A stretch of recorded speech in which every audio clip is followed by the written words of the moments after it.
भाई इंडिया में क्रिकेट तो बहुत ज्यादा पॉपुलर है ही, लेकिन मुझे एक बात बताओ, आप लोगों में से किसी ने भी कभी भी जब बचपन में हम लोग सब क्रिकेट खेलते थे दोस्तों के साथ फील्ड में जाके, गलियों में, सोसाइटीज में, आपने कभी टॉस जीत के पहले बॉलिंग ली है? देखो मोस्ट ऑफ लोगों का जवाब मुझे पता है, नहीं। इंडिया में कभी भी कोई टॉस जीत के पहले बॉलिंग नहीं लेता। लोगों की बात कर रहा हूँ, हम लोगों की। क्रिकेटर्स तो कंडीशन के हिसाब से डिसाइड करते हैं, लेकिन अमूमन लोग यहाँ पर टॉस जीत के बॉलिंग नहीं लेते, क्योंकि इंडिया का ये रिकॉर्ड रहा है कि वो हमेशा जेनरेशनल बैटिंग टैलेंट प्रोड्यूस करता है। जी हाँ, आपने सुनील गावस्कर का नाम सुना होगा सबसे पहले, उसके बाद सचिन तेंदुलकर पिक्चर में आए, फिर विराट कोहली, रोहित शर्मा, राहुल द्रविड़ ने बहुत बड़े बड़े बैट्समैन दिए हैं देश को, नो डाउट। लेकिन एक ऐसा खिलाड़ी है जिसने बॉलिंग में इंडिया को उस लेवल पे लाके छोड़ दिया ना, जिसकी कोई हद नहीं है। जी हाँ, मैं बात कर रहा हूं the national treasure Jasprit Bumrah के बारे में।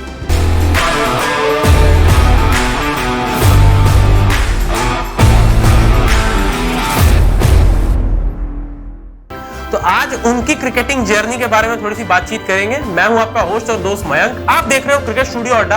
अगर आप चैनल पर नए आए हो तो प्लीज इसे सब्सक्राइब करके बेल आइकन दबा दो, और हाँ, वीडियो को एंड तक देखना, पसंद आए तो लाइक और शेयर कर देना। तो दोस्तों, जसप्रीत बुमराह, ये नाम तो मतलब हर भारतीय के जुबान पर है, एंड इट इज एक्चुअली थोड़ा सा मतलब अलग लगता है, क्योंकि इंडिया एक बैटिंग लविंग नेशन है। इंडिया को बैटिंग सबसे ज्यादा पसंद है। आप देख लो, हमारे जितने भी लेजेंड्स रहे हैं मोस्टली सारे के सारे बल्लेबाज रहे, लेकिन इन सब के बीच एक बैटिंग टैलेंट प्रोड्यूस करने वाले नेशन ने एक ऐसे हीरे को जन्म दिया जिसने क्रिकेट की दुनिया में अपनी बॉलिंग से भूचाल ला दी। यार, जसप्रीत बुमराह की स्टोरी कुछ ऐसी है ना कि आप उनके लिए थोड़ा सा सिंपैथेटिक भी फील करते हो, क्योंकि इंजरी के कारण उनके करियर के बहुत सारे प्राइम इयर्स जो थे वो चले गए। लेकिन आपको फिर भी लगता है कि भाई इस बंदे में अभी भी इतना क्रिकेट बाकी है ना, कि ये आज भी इंडिया का क्या पूरे वर्ल्ड का बॉलिंग में रिप्रेजेंटेशन कर सकता है। सबसे पहले तो यार जसप्रीत बुमराह के मैं आपको अर्ली लाइफ के बारे में बताना चाहूंगा। तो जसप्रीत बुमराह का जन्म जो है वो अहमदाबाद गुजरात में हुआ था, और उनके फादर जो है वो एक केमिकल बिजनेस चलाते थे, और उनकी मदर जो है वो स्कूल टीचर थी। लेकिन जब जसप्रीत बुमराह सेकेंड ग्रेड में थे तो उनके फादर की हेपेटाइटिस बी की वजह से डेथ हो गई, और वहां पर फिर उन्हें उनकी मदर ने पाल पोस के बड़ा किया, और उन्हें क्रिकेट में जो इंटरेस्ट था वो उसको भी पूरी तरह से सपोर्ट किया। जी हाँ, जसप्रीत बुमराह की मोस्ट ऑफ द लाइफ उन्होंने अपनी मदर के साथ बिताई है या फिर अपने ग्रैंड मदर के साथ बिताई है।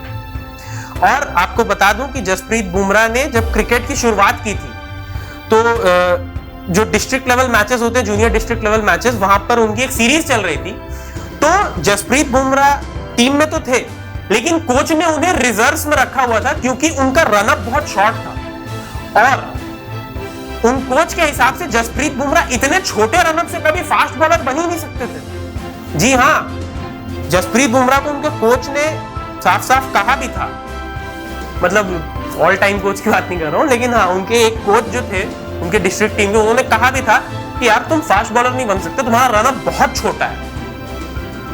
लेकिन भैया उन्होंने भाई सोचा कि चलो, क्योंकि सीरीज ऑलरेडी इनकी टीम जीत चुकी थी, और एक मैच में कहा कि चलो सारे रिजर्व्स को मौका दे ही देते हैं, और उस मैच में जसप्रीत बुमराह ने 7 विकेट ले लिए। तो सबको लगा कि नहीं, भले ही रनअप छोटा है, बट जो यूनिक एक्शन है जसप्रीत बुमराह का, उस वजह से वो बहुत ज्यादा पेस जनरेट कर पाते हैं। और ये हम सब ने देखा है कि उनका एक्शन जिस प्रकार है, वो अपने कमर और पूरे अपर बॉडी से स्ट्रेंथ जनरेट करते हैं, जिससे वो बॉल डिलीवर करते हैं। क्योंकि अनुमान हमने देखा है कि प्लेयर्स जो है वो या तो अपने वृष्ट से पावर जनरेट करते हैं, अपने आर्म से करते हैं, अपने शोल्डर से करते हैं। जसप्रीत बुमराह पूरी अपर बॉडी लगा के बॉल डिलीवर करते हैं, और इसी वजह से कहीं ना कहीं उनके करियर में बहुत ज्यादा इंजरी कंसर्न्स आए भी। तो इस बॉलिंग के जो मैं कहूंगा बॉलिंग के आर्किटेक्ट की जर्नी शुरू कहां से हुई? ठीक है, प्रोफेशनल क्रिकेट में मैं अभी आऊंगा, क्योंकि डिस्ट्रिक्ट क्रिकेट में तो मैंने आपको बता दिया।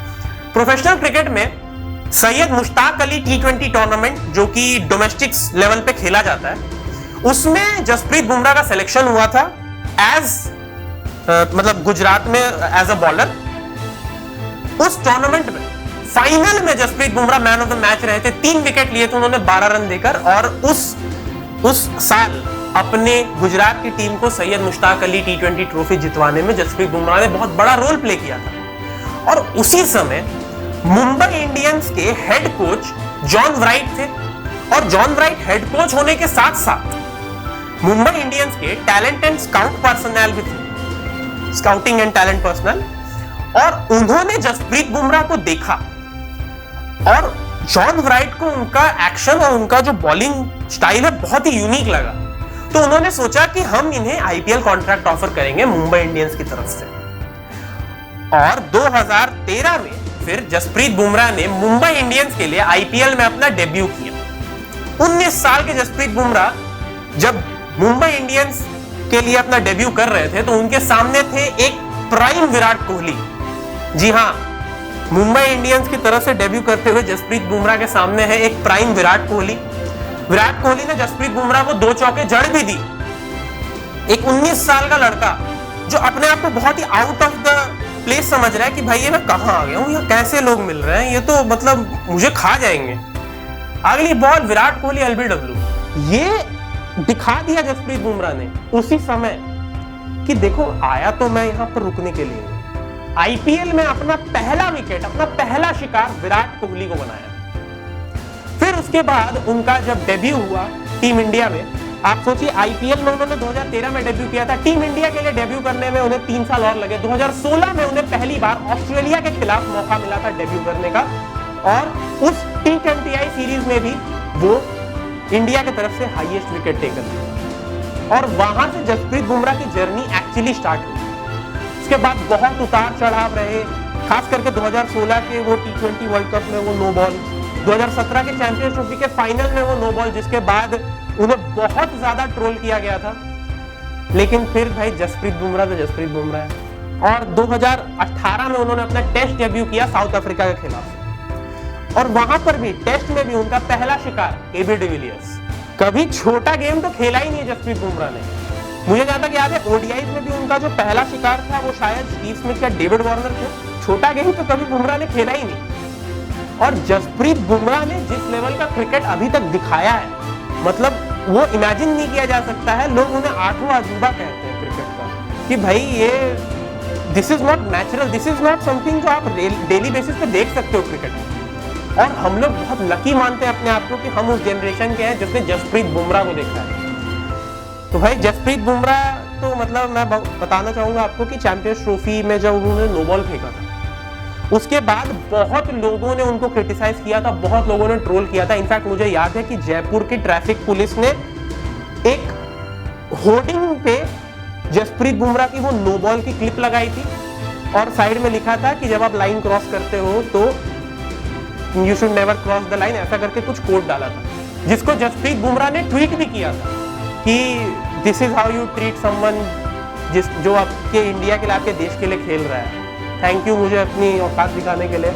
जसप्रीत बुमराह ने उसके बाद जो परफॉर्मेंस दिखाया है, मुझे लगता है जिसने भी वो होर्डिंग छापी होगी वो आज अपने माथा पीट रहा होता होगा कि क्या किया था मैंने उस टाइम पे, क्योंकि उनका रिकॉर्ड उसके बाद आप देख लो। आई मीन जसप्रीत बुमराह ने जिस लेवल का परफॉर्मेंस दिया है इंडिया के लिए, वो कोई रेप्लिकेट नहीं कर सकता है। और खास करके अगर मैं बात करूं अभी रिसेंट के कुछ ईयर्स में, 2022 उनका पूरा का पूरा इंजर्ड रहा था। 2022 के T20 वर्ल्ड कप में वो नहीं थे, वो हमें बहुत खला भी था, क्योंकि वहां पर उनके ना होने की वजह से हम इंग्लैंड से सेमीफाइनल में बहुत बुरी तरह से हार गए। और ऑब्वियसली अगर T20 क्रिकेट में आपकी टीम में जसप्रीत बुमराह है तो आपके पास एक चीट कोड है, क्योंकि 4 ओवर आपको पता है आपको कोई हिट करना नहीं चाहेगा। And trust me when I से दिस, आज के डेट में कोई भी सेंसिबल बैट्समैन जसप्रीत बुमराह को हिट करने की नहीं देखता है। उसकी एक खास वजह है, क्योंकि जसप्रीत बुमराह कभी भी कहीं पर भी अपना पेस बदल सकते हैं और अपनी लाइन लेंथ वही रख सकते हैं। और उसके बाद बॉलर बैट्समैन के पास ऑप्शन नहीं बचता कि भाई मैं करूं तो करूं क्या। इसीलिए आप जब भी देखोगे जसप्रीत बुमराह के सामने अगर कोई नौसिखिया बैट्समैन है वो मारने की कोशिश करेगा, एंड समहाउ लग भी जाए यार रन, ऐसे मैं नहीं कह रहा हूँ रन, या फिर बहुत अच्छा कोई बैट्समैन होगा जिसको अपने आप पे बहुत ही कॉन्फिडेंस है, या फिर जो बहुत ही हार्ड हिटिंग बैट्समैन होगा जो डेथ ओवर्स में आके आपको उनका काम ही है रन बनाना, उनका काम ही है उठा के मारना, वही हिट करने की ट्राई करते हैं जसप्रीत बुमराह को। आप किसी भी प्रॉपर बैट्समैन उठा के देख लो, ना आपको स्टीव स्मिथ जसप्रीत बुमराह पे एक्सपेरिमेंट करते हुए नजर आएंगे, ना आपको केन विलियमसन नजर आएंगे, कोई भी इतने फैब फोर वाले आपको नहीं दिखते हैं जसप्रीत बुमराह के सामने एक्सपेरिमेंट करते हुए, इतना खौफ है बुमराह का। और भाई 2024 के T20 वर्ल्ड कप में तो भाई हम सबको बता दिया कि जसप्रीत बुमराह का लेवल क्या है। जी हाँ, second Indian after Virat Kohli to win the player of the tournament award in T20 world cup. और भाई वो क्या स्टैट्स था यार, मतलब क्या स्टैट्स था वो, like it was unbelievable. Jasprit Bumrah ने पूरे T20 वर्ल्ड कप में सिर्फ 2 छक्के कंसीड किए हैं। इस वर्ल्ड कप की बात कर रहा हूं, सिर्फ 2 सिक्सेस और 10 चौके। आपको बताऊं जसप्रीत बुमराह ने पूरे टूर्नामेंट में 15 विकेट लिए हैं और 12 बाउंड्रीज कंसीड की हैं, यानी कि विकेट्स की संख्या जो है वो बाउंड्रीज से ज्यादा है। और इकोनॉमी तो ऐसी कि टेस्ट मैच में शर्मा जाए लोग यार। जसप्रीत बुमराह की पूरी T20 वर्ल्ड कप की इकोनॉमी 4.17 की है, which is the best ever economy किसी भी बॉलर के द्वारा एक T20 वर्ल्ड कप में जिन्होंने 100 से ज्यादा बॉल फेंके हो। 4.17 की इकोनॉमी T20 में आप इमेजिन भी नहीं कर सकते, वीडियो गेम्स में भी नहीं होता ये। मैं झूठ नहीं बोलूंगा, मैं बहुत वीडियो गेम्स खेल चुका हूं। वीडियो गेम्स में भी आप T20 क्रिकेट अगर खेलते हो ना, तो आप सीपीयू के सामने 4.17 की इकोनॉमी नहीं रख सकते पूरे टूर्नामेंट में। और ये काम जसप्रीत बुमराह ने किया, उसके साथ साथ 15 विकेट भी लिए। और ये सिलसिला हमें पता था कि मतलब कुछ तो होगा, क्योंकि 2023 का जब ओडीआई वर्ल्ड कप फाइनल हम हारे, वहां पर बुमराह को विकेट्स मिली, वहां पर मानस लाबुशैने को एलबीडब्ल्यू ऑलमोस्ट किया था, लेकिन वो अंपायर्स कॉल हो गया था। उस पर भी हाल ही में जसप्रीत बुमराह ने एक इंटरव्यू में कहा भी था कि जब भी मैं आज रिचर्ड को मिलता हूँ जो अंपायर थे, तो मैं उन्हें कहता हूँ कि लाबुशैने वाला आप आउट दे सकते थे लाबुशैने वाला आप आउट दे सकते थे। बट वो तो चलिए, वो तो एक बैड मेमोरी रहेगी। लेकिन उसके बाद जिस तरह से जसप्रीत बुमराह ने T20 वर्ल्ड कप में अपने आप को दिखाया, वो कोई इमेजिन भी नहीं कर सकता। क्योंकि आप देखो, पहला मैच आयरलैंड के खिलाफ 3 wicket, man of the match performance. दूसरा मैच पाकिस्तान के खिलाफ man of the match performance, 3 wicket 14 run लेकर, और तीनों महत्वपूर्ण विकेट। बाबर आजम, मोहम्मद रिजवान, इफ्तिकार अहमद, तीनों मेन प्लेयर्स को आउट किया जसप्रीत बुमराह ने, वो भी तब जब 120 का टारगेट। और जसप्रीत बुमराह ने वहां अपनी लेंथ छोड़ी ही नहीं। खेलते रहो भाई, कैसे खेलोगे? जसप्रीत बुमराह इज अनप्लेएबल, उनको आप नहीं खेल सकते हो, और खास करके ऐसे कंडीशंस में कतई नहीं खेल सकते हो। तो उन्होंने इस टूर्नामेंट में दिखा दिया कि वो किस मिट्टी से बने हैं। यूएसए वाले मैच में भी उनका प्रदर्शन अच्छा ही रहा था, ऑल्दो विकेट्स इतने नहीं मिले थे उस मैच में। फिर अफगानिस्तान के खिलाफ उन्होंने मेन उनके बल्लेबाजों को आउट किया, रहमतुल्लाह गुरबाज को मतलब पहले ही ओवर में आते के साथ चलता कर दिया। बांग्लादेश के अगेंस्ट डीप डाउन उन्होंने 2 विकेट फिर निकाले। ऑस्ट्रेलिया के अगेंस्ट 1 ही विकेट लिया, लेकिन वो भी मेन ट्रेविस हेड का विकेट लिया, क्योंकि अगर ट्रेविस हेड टिके रह जाते वो मैच लेके जा सकते थे उस दिन इंडिया। और आपको बताऊं कि पूरे के पूरे टूर्नामेंट में उन्होंने एक मैच में अगर सबसे ज्यादा रन दिए तो वो ऑस्ट्रेलिया के खिलाफ दिए, और वो भी 29। 4 ओवर में 29 रन, 7.25 की इकोनॉमी। ये सबसे ज्यादा है जो बुमराह ने इस टूर्नामेंट में दिए हैं एक मैच में। 4 ओवर में 29 रन अगर कोई नॉर्मल बॉलर डालता है ना, तो हम उसे एक बहुत अच्छा स्पेल कहते हैं T20 आइज में, बहुत अच्छा स्पेल कहते हैं। और ये बुमराह का वर्स्ट फिगर इस टूर्नामेंट का। बुमराह का जो वर्स्ट फिगर था, कितने बड़े बड़े बॉलर्स का बेस्ट फिगर। और आपको बताऊं कि पहली बार ऐसा हुआ है कि किसी प्लेयर को प्लेयर ऑफ द टूर्नामेंट का अवार्ड मिला जिसने एक भी रन नहीं बनाया। ऑल्दो मुझे पता है कि जसप्रीत बुमराह एक बॉलर है, लेकिन ऐसा सिर्फ 2 बार हुआ है आईसीसी टूर्नामेंट के इतिहास में। T20 वर्ल्ड कप में तो ये पहला इंस्टेंस था, आईसीसी टूर्नामेंट के इतिहास में ये दूसरा बार था, क्योंकि 2007 में जब ग्लेन मैग्रा को ओडीआई वर्ल्ड कप में प्लेयर ऑफ द टूर्नामेंट का अवार्ड मिला था, तो उन्होंने उस पूरे वर्ल्ड कप में भी एक भी रन नहीं बनाया था। और इस टूर्नामेंट में भी जसप्रीत बुमराह ने एक भी रन नहीं बनाया। एक ही बार वो बल्लेबाजी पे आए थे पाकिस्तान के खिलाफ, और वहां वो पहली बॉल पर आउट हो गए थे। भाई मतलब आप बिलीव करोगे, एक ऐसा बॉलर जिसे उनके कोच ने पहले ही कह दिया था कि ये फास्ट बॉलर नहीं बन सकता, इसका रनअप बहुत शॉर्ट है और इसका एक्शन काफी वियर्ड है। उस वियर्ड एक्शन ने हमें जितने विकेट दिलवाए हैं वो आप इमेजिन नहीं कर सकते, और जिस जगह पे हमें परफॉर्मेंस चाहिए थी वहां मिल गई। और अभी तो उनका करियर बहुत अच्छा खासा बाकी है। मुझे तो लगता है अभी जसप्रीत बुमराह काफी और अच्छा परफॉर्मेंस देने वाले हैं अलग अलग टूर्नामेंट्स में, और आगे अभी जितने भी आईसीसी टूर्नामेंट्स आने बाकी हैं इंडिया के लिए, चाहे वो वर्ल्ड टेस्ट चैंपियनशिप हो, चाहे वो चैंपियंस ट्रॉफी हो, चाहे वो अगला T20 वर्ल्ड कप हो, चाहे अगला ओडीआई वर्ल्ड कप हो, जसप्रीत बुमराह एक बहुत बड़े एसेट रहने वाले हैं।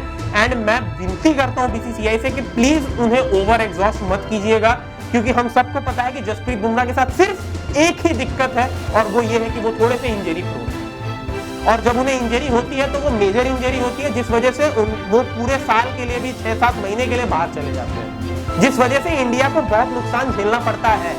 तो मैं तो विनती करता हूं बीसीसीआई से कि प्लीज जसप्रीत बुमराह को किसी भी सूरत में ओवर एग्जॉस्ट मत करिएगा, क्योंकि हमें बहुत जरूरी है जसप्रीत बुमराह, चाहे वो कोई भी आईसीसी इवेंट हो। तो भाई मैं तो मतलब जसप्रीत बुमराह के साथ कोई कॉम्प्रोमाइज नहीं कर सकती Indian team, and he is the national treasure. ये तो विराट कोहली ने भी एक्सेप्ट कर लिया जब Indian team T20 world cup जीतकर आई और वानखेड़े के स्टेडियम में वो जो फंक्शन रखवाया गया, वो विक्ट्री परेड जो रखवाई गई, वहां पर गौरव कपूर ने विराट कोहली से पूछा कि हम लोग एक पेटिशन स्टार्ट करना चाहते हैं declaring Jasprit Bumrah as a national treasure and the 8th wonder of the world, क्या आप साइन करोगे? विराट कोहली कहते हैं मैं अभी करूंगा, मेरे को ला के दो। Just on a side note, I'm thinking of starting a petition to call Jasprit Bumrah a national treasure and the 8th wonder of the world. Will you be the first person to sign it? You should do that. I'll sign the petition now. Let him decide what he wants to do with his schedule. We want him to play as long as possible. He's a once in a generation bowler. तो he is once in a generational bowler। और सबसे बड़ी बात, जसप्रीत बुमराह एक ऐसे देश से निकल कर आए हैं जो देश बैटिंग टैलेंट प्रोड्यूस करने के लिए जाना जाता है। मैंने शुरुआत में ही कहा, हम लोग तो बचपन में टॉस जीतकर भी कभी बॉलिंग नहीं लेते थे पहले, लेकिन जसप्रीत बुमराह ने इस तरह से इंस्पायर किया है इंडिया के प्लेयर्स को, इंडिया के यंगस्टर्स को, कि आज शायद कहीं ना कहीं लोग टॉस जीतकर पहले बॉलिंग लेने की सोचते हो, क्योंकि बॉलिंग की जो आर्ट है वो जसप्रीत बुमराह ने एक अलग तरीके से डिफाइन की है अपने पूरे करियर में through out. And I hope कि वो आगे भी इस चीज को कैरी फॉरवर्ड करेंगे और अपनी फिटनेस को बरकरार रखेंगे। हालांकि बहुत ही फिट प्लेयर है, फील्डर भी काफी अच्छे हैं, बस एक ही दिक्कत है कि इंजरी प्रोन। अगर उनकी इंजरी कंसर्न जो है वो सॉल्व हो जाए, फिर तो इंडिया की team most of the tournaments में अनबीटेबल होगी। जैसा हमने इस बार हराया ना, इंडिया ने इस बार T20 वर्ल्ड कप में एक भी मैच बिना हारे टूर्नामेंट जीता है। ये हर टूर्नामेंट में हो सकता है अगर बुमराह जैसा प्लेयर पूरे टूर्नामेंट के लिए फिट रहे। एंड रियली जसप्रीत बुमराह बहुत ही अमेजिंग प्लेयर है, लाइक उसमें कोई दो राय नहीं है, और काफी स्वीट भी है उनकी फैमिली भी काफी स्वीट है। उन्होंने संजना गणेशन से शादी की है जो कि आईसीसी डिजिटल इनसाइडर की एंकर है, और उनका एक प्यारा सा बेटा भी है अंगद बुमराह, और जो कि कभी स्माइल नहीं करते। एक ही बार मैंने उनको स्माइल करते हुए देखा है जब बुमराह ने अपने T20 वर्ल्ड कप की मेडल उनके गले में डाल दी थी, यानी कि अपने बेटे के गले में डाल दी थी, तभी वो छोटा सा स्माइल आया था बुमराह के बेटे के चेहरे पे, वरना वो स्माइल ही नहीं करते यार। नरेंद्र मोदी गोदी में खिला रहे हैं बट नो स्माइल कोई एक्सप्रेशन नहीं है। तो काफी क्यूट सी फैमिली भी है उनकी, और बॉलिंग में तो मतलब क्या ही बताएं। ये देख रहे हो, ये जब पड़ता है ना टो पे ऐसे खट, ये सीधा टो पे आता है, कहीं नहीं आता है, ये सीधा टो पे आता है। चाहे आप वो ओली पोप का विकेट देख लो जहां पर दोनों स्टंप्स उखाड़ दिए गए थे, चाहे आप T20 वर्ल्ड कप में रिजवान का विकेट देख लो, जसप्रीत बुमराह नहीं बख्शते भाई। चाहे मार्को यानसन का देख लो, फाइनल में तो भाई फाइनल में तो मैं प्रणाम करता हूँ बुमराह को। सबसे पहले रीजा हेंड्रिक्स को वो जो उन्होंने बोल्ड किया, वो स्टार्ट बहुत जरूरी था पहली बात तो, और वो जो बॉल थी ब्लंडर, माइंड ब्लो, मेरे पास शब्द नहीं है बोलने को जिस तरह की बॉल थी। उसके बाद मार्को यानसन को जिस तरह से उन्होंने फंसाया, क्योंकि मार्को यानसन काफी लंबे हाइट के, और जसप्रीत बुमराह ने उस एंगल से बॉल डाली कि भाई बॉल नीचे ही रहेगी, तुम क्या करोगे, तुम डिफेंस भी करोगे, नीचे से पार हो गई और मार्को यानसन बोल्ड हो गए। बुमराह ने वहां जब 30 रन चाहिए थे 30 गेंदों पर, तो जो 2 ओवर बुमराह ने निकाले हैं, that was somewhat game changing over for India. और मैंने तो पहले ही कहा कि भाई T20 में जसप्रीत बुमराह एक चीट कोड है, अगर वो आपकी टीम में है तो it is a cheat code. तो भाई मैं तो उम्मीद करता हूँ कि आगे भी जसप्रीत बुमराह अपने परफॉर्मेंस से ऐसे ही सबका दिल जीतते रहेंगे और ये जो बॉल है ये लोगों की डंडियां उड़ाते रहेंगी जब तक जसप्रीत बुमराह इसको पकड़ के फेंकते रहेंगे। तो आई होप कि आपको ये वीडियो पसंद आई होगी, और अगर वीडियो पसंद आई है तो लाइक और शेयर कर दो यार, और चैनल को सब्सक्राइब कर दो। मैं मिलता हूँ आपसे अगले वीडियो में, तब तक के लिए बाय बाय। और जसप्रीत बुमराह के लिए कमेंट्स में एक ओजी तो लिख देना चाहिए, क्योंकि आप एलेक्सा से पूछोगे कि एलेक्सा प्ले जसप्रीत बुमराह, तो वो भी कहेगी कि I can't play Jasprit Bumrah, he is unplayable. तो चलिए भाई अगले वीडियो में मिलते हैं, तब तक के लिए बाय।